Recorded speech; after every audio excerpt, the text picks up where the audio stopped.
manu koe moto o e sia ko me iongo na aku no fofai holoto kai tuku au iana e mahino e kufi e mahu hofo isino ke hotoko o kulo sario keu ai mai aku mangawai ke tawa hewa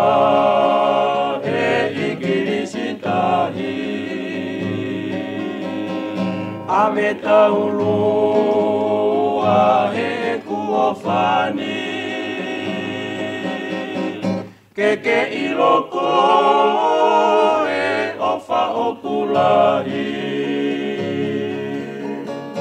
pehe ange mai ko hato hitangi ke uhela ia hono feinga i o miri miri si au mamahi kai hopoko e vai kau haki pehe ange mai ko puri i uta ke ufua ko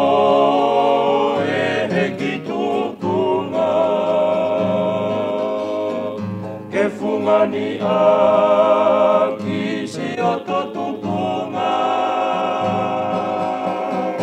kau lau fala ke tumo unga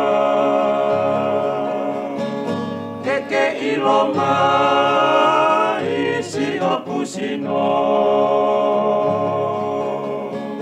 e tauanga a i he topoto pei uto e